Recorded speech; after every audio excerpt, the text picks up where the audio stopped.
Welcome to the Albuquerque Journal's Fast Break High School Basketball Show with your host, James Yodice. This show is sponsored by Western New Mexico University. Hey everyone, welcome. You are watching or listening to Fast Break, the Albuquerque Journal's high school basketball podcast. I am James Yodice. I am the high school sports editor at the Albuquerque Journal. Welcome. Today, as I sit here in our studio, it is the last day of January.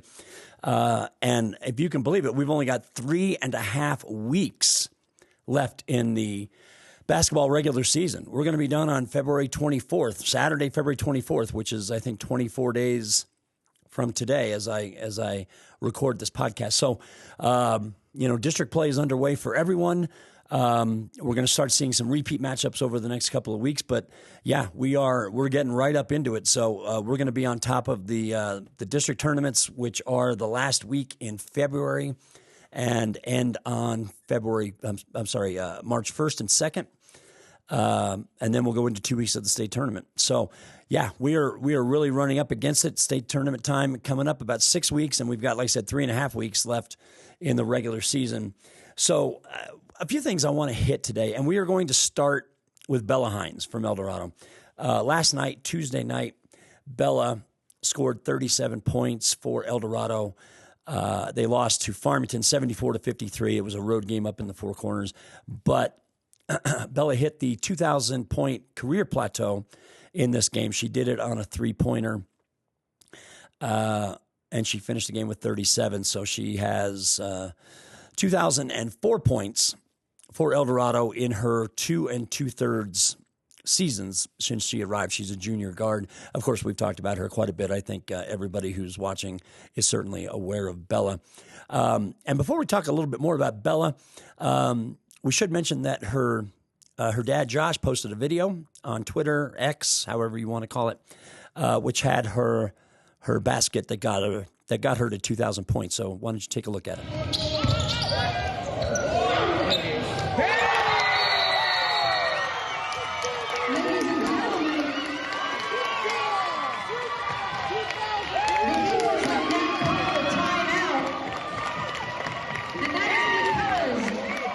So you can see, if you saw the video, this meant a lot to Bella. She knew exactly where she stood in relation to 2,000 points. She knew the minute the ball went in, and of course, her teammates came out on the court to celebrate with her. And I do believe they have a special pregame ceremony planned on Friday night before they play West Mesa at home. I think that's a 6:00 game.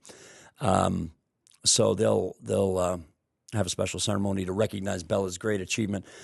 2,000 points for somebody in APS is extremely rare. It doesn't happen very much. And you have to consider, as I noted, Bella has only been playing 2 2/3 seasons, which is just an incredible scoring rate to reach 2,000 points. Now, she's not anywhere near the top 10 in the state in terms of the NMAA state record list. She's got a ways to go before she gets there. And we're going to talk about that here in just a second. But she has been scoring well over 30 a game. She already broke El Dorado's single-game scoring record this year with 53 points. That was against Rio Rancho. So Bella continues to light it up. El Dorado is having a good season. They're 12-5. They're going to be in the state tournament. Whether they get to the pit in the second week, I don't know yet. We'll have to see. I think El Dorado projects us somewhere maybe between 7 and 10 when we get to Selection Sunday. We'll have to see how they fare the rest of their district over these next several weeks. But Bella, with the 2,000 points, she's got a legit chance to reach 3,000 before she's finished. And she is only now, I think, 452 points away from number 10 on the NMAA's state record list. Actually, number 10 on that list is a Metro player, Juliana Aragon from Bernalillo, who finished her playing days in 2022. She scored 2,456 points. That ranks 10th all-time in New Mexico career scoring mark. Juliana, of course, was a tremendous scorer for Bernalillo and just a wonderful player. So Bella, I don't know if she's going to approach 2,456 before this season is over. She's got a guaranteed 10 games, maybe 11, maybe 12. We'll have to see how they do in their district tournament and if they win a game at the state tournament. They have 8 regular season games left. They'll be guaranteed at least one game in their district tournament, and they're sure to make the state tournament, so that would be another game. So she's got 10 games for sure. Even if she were to average 35 a game, that would not get her to 24-56. If she really went nuts over the last month of the season, she can maybe get there. But the bigger picture is Bella's going to have a real chance to become the state's all-time leading scorer before she is finished if she continues to play with good health for El Dorado and doesn't miss a block of games for any particular reason, illness or injury. The state record is 3,297 points, set by Talmay Aguirre from Silver. Now, most of the girls, or a good number of the girls in the top 10 on the career scoring list, played 5 seasons. I'm not sure if everybody did, but a good number of them did. Bella is only going to have 4 seasons max at El Dorado. So her pace, and on top of the fact that she's playing in the largest classification, most of the girls on this top 10 list played at smaller schools. I mean, and certainly we would never diminish what they accomplished because they were all the players on this list were fantastic players, but none of them, I don't think, really played at the upper level in girls basketball in New Mexico, which sort of separates what Bella has been doing. But I think Bella's going to have a chance. She should get to 3,000 points easily before she's finished at El Dorado. She would need, I don't know, maybe about 1,000 points, maybe a little bit less as a senior, like I said, with full health and assuming El Dorado gets some extra games at the end of the year at state, maybe to break the all-time state scoring record. But that is something we're going to have to watch pretty closely when we get into next season. Of course, for now, she's over 2,000. There are a lot of kids that have been over 2,000 in New Mexico. That's not a small list necessarily, but all congratulations to Bella for getting 2,000. Hard to do for an APS kid. And just imagine what might have happened if she had been able to play as an 8th grader. If she had come in a couple of years later, she would have been able to play as an 8th grader, and she would shatter almost certainly the all-time scoring record. As it is, the pace she's on has been incredible. So Bella gets to 3,000, I think, almost guaranteed before she's finished. But now she's at 2,000, and that's a remarkable achievement. And on the subject of Bella Hines, this is something I'm thinking about writing this weekend. I'm seriously thinking about putting together a column on this weekend. I would assert that Bella Hines belongs on New Mexico's Mount Rushmore for girls basketball, even though she's just a junior. And like I said, we still have a third of this season still to play. But I don't see any way you couldn't say that Bella Hines is not one of the, we'll say for argument's sake, we'll say 5 on this particular Mount Rushmore. One of the 5 best players that have ever come through New Mexico, and probably higher than that. But I bring this up because I'd be curious, and I'd want to get some feedback. If you happen to be watching this, you can pass this along. Like I said, I think I'll be writing about this soon enough. But I'd be curious what people think about the other faces that belong on this Mount Rushmore. Let's say we had five players, and Bella Hines was definitely one of them. And I don't want anybody to tell me otherwise, because she is. She has been moving the needle like almost no other player the state has ever seen. And we've had a lot of great players, no question. But no player that has come along has been as highly recruited or put New Mexico high school basketball on the map the way Bella Hines has. So if Bella Hines is on New Mexico's Mount Rushmore of girls basketball, what other 4 players should be on that mountain? I'd be curious about that. I'll pause here just for a second to let you know. If you have a thought about this, you can find me on Twitter/X at James D. Yodice. And my email address, which is jyodice@abqjournal.com, is attached to my social media page. But if you're watching this and you have a thought or two and you have a player that comes to mind, I would be curious. I think this is something I'm going to work on during February, and maybe before we get to the state tournament, I'll revisit it. But yeah, I want to, fire away. I want to hear from people about who else should be on this Mount Rushmore. 5 players. Bella Hines is one, no question. We're not excluding her under any circumstances. Matter of fact, if she didn't play another game at El Dorado starting this week, she would still belong on the list and belong on that mountain. So Bella Hines is a no-brainer there and a no-doubter. But yeah, I want to hear from y'all. Tell me who you think should also be on that Mount Rushmore. That would be, I think, an interesting discussion to have. Education and training at Western New Mexico University is accessible from every corner of the land of enchantment, providing limitless opportunities towards success for more than a century. And now, through the New Mexico Opportunity Scholarship, tuition and fees are covered for anyone looking to start or start over.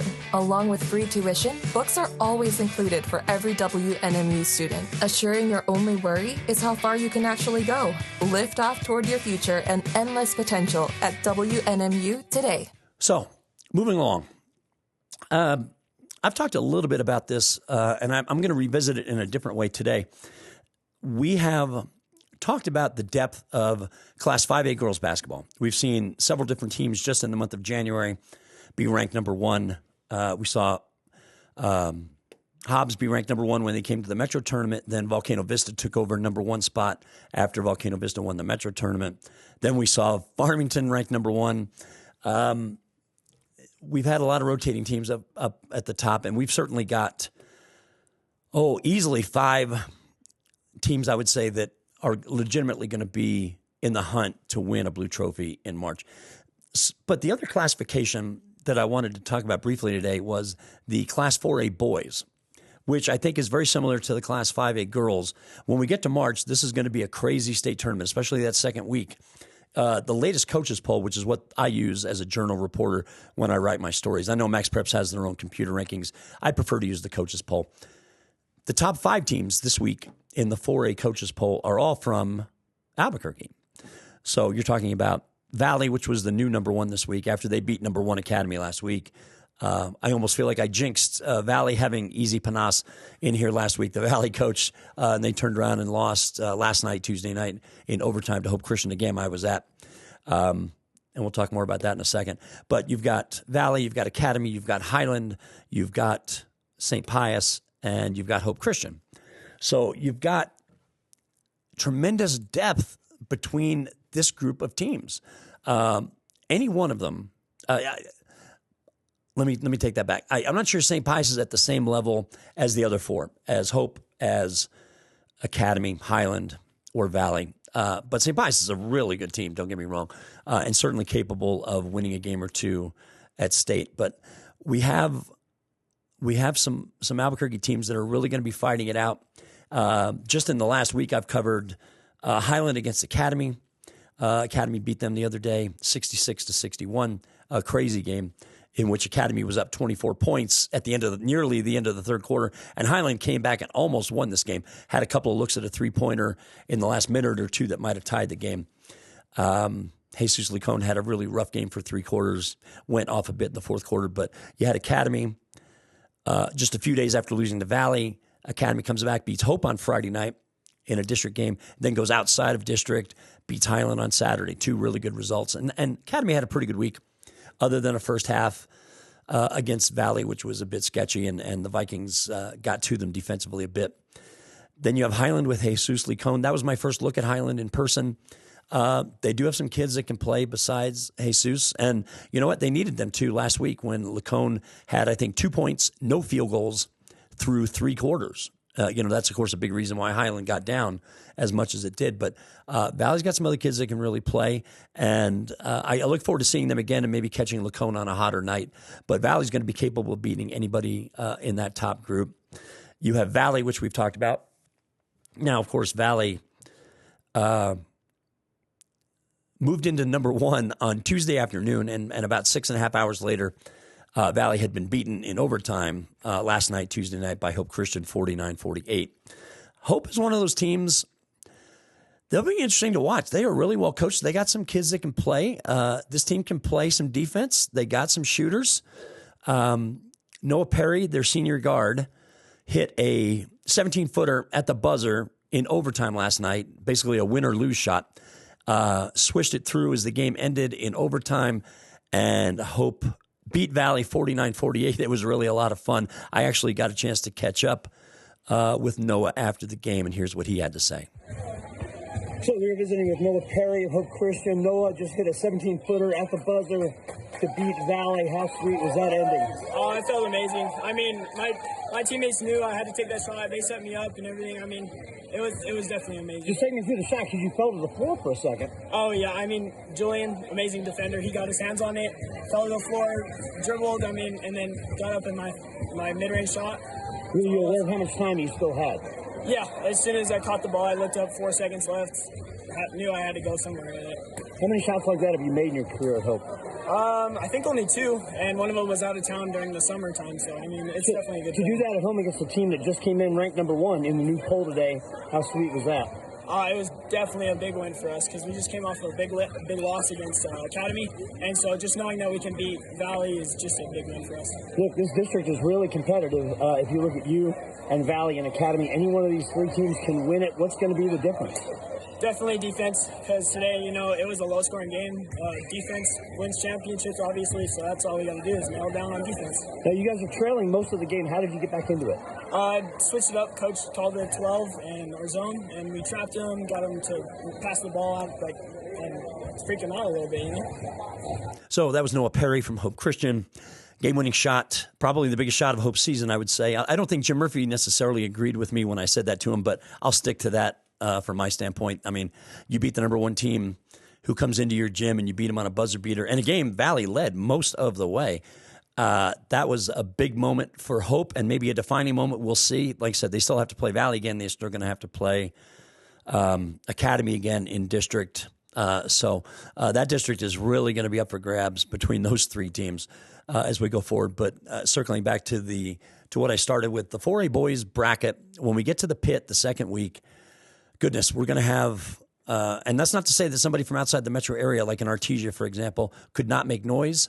Certainly that's possible. Of course, I'm not discounting that. But at the moment, the power balance resides here in Albuquerque, and it will be a fun state tournament. You don't know what we're going to see. I made reference to this on social media last night. Just during the month of January, which ends today. Today is the 31st.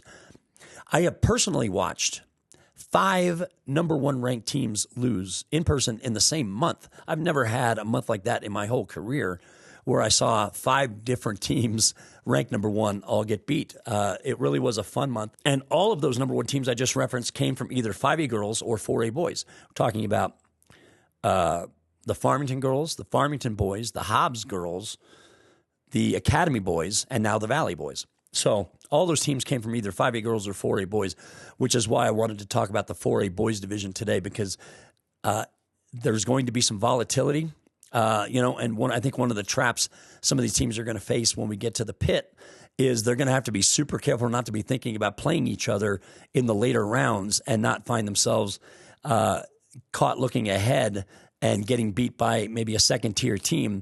So that'll be something else to watch as well. But that 4A boys division is going to be an awful lot of fun. I don't even know who the new number 1 team will be. I don't know if we'll have a new number 1. Academy has been there for a while. Valley moved in this week. I don't know if anything changes. I don't think it can be Highland. I don't know that Hope's done enough to be number 1, but we certainly have a question about who's number 1, and that's all you could hope for as we get into February. So one of the other teams that I wanted to talk about briefly today were the West Mesa High School boys basketball team.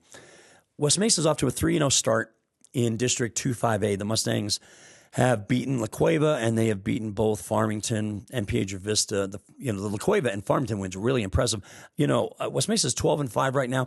When District started a couple of weeks ago, I looked through the Mustang schedule. There were no victories that really jump off the schedule page at you if you look at this West Mesa team. And keep in mind, West Mesa was the number 4 seed at the state tournament last year and lost a tough game to Oregon Mountain in the quarterfinals. This was a really good West Mesa team last year. And they had some new pieces this year, but they did return Elijah Brody, who is the reigning district player of the year in that league. But West Mesa really, if you look at their schedule and their results, there were no victories that really jumped out. And so their 3-0 start is a bit of a surprise. And to be honest, that's like the only team in the city really of note that I've not seen in person. So as I speak about them, I'm a little hesitant to get too much into depth because I've not watched them in person. But if you go by the results, to watch them beat La Cueva and Farmington, 2 highly ranked teams, that is good stuff. And so right now, West Mesa leads that district.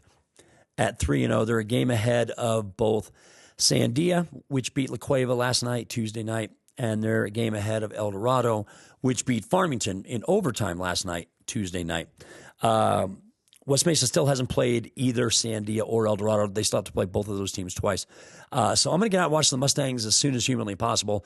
But I wanted to talk about them because, this is what happens in the second half of the season. You can find a team that comes off the radar a little bit. And to be honest, West Mesa wasn't even ranked last week. And I think they jumped all the way up, into number 6 in the new coaches poll. So their victories are getting the attention of other programs and other head coaches. And that, to me, is why we use the coaches poll, because these are the guys that know what's going on in their division. Not that I don't trust Max Preps, but I prefer to talk to coaches who actually watch games and play these teams. So West Mesa is quickly moving into a position where they could challenge, for maybe another top 4 seed if they continue to win in their district.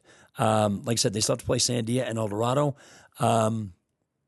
Neither one of them I would classify in that same Cleveland, Volcano Vista, Atrisco Heritage, Oregon Mountain group that we have at the top of 5A boys. But West Mesa's got a chance certainly to be a top 8 seed, which would get them a home game in the first round. And honestly, in basketball, that's really what you want more than anything. You want to make sure you're home in that first round. The second week you go to a neutral court, I think coaches would take their chances there. But you want to get that first round home game. And so West Mesa is putting itself in a position to do that. The last thing, basketball related, I wanted to get to doesn't really have to do with games. I touched base with Sally Marquez, the executive director at the New Mexico Activities Association, because I was curious. I had not heard much about any schools or fan bases or teams getting a first strike under this new 2 strikes initiative, which certainly I have written about plenty of times and talked about a bunch during football season. So, if we think back to the fall between football and volleyball and soccer, we had about a dozen cases of a fan base or a team getting a first strike. So I wanted to touch base with Sally. And what she told me today was there have been, maybe 6 to 10 first strikes issued around the state. It sounds like most of them, she would not reveal which schools or which fan bases have been popped. Which is something she said she would not do when this policy was implemented. But I thought all along that basketball would see far more first strike instances, especially as it related to the fans, than we saw during football. Now, basketball is different because you're in a closed, tight gym. So identifying fans who are acting up or fan bases who are a little unruly or who kind of color outside the lines, it's easier to spot them and identify them. But I was surprised when she told me there have been about 6 to 10 instances, most of them fan bases, not all of them, is what she told me. So as we get into February, when the games are really going to start to heat up and, we've got teams fighting for regular season district titles and potentially trying to earn their way into the state tournament, I think we'll certainly see a few more strikes come up during February. It's almost inevitable, given some of the passionate basketball communities that we have. But my observation is the number that Sally Marquez gave me seemed less than what I thought it would be.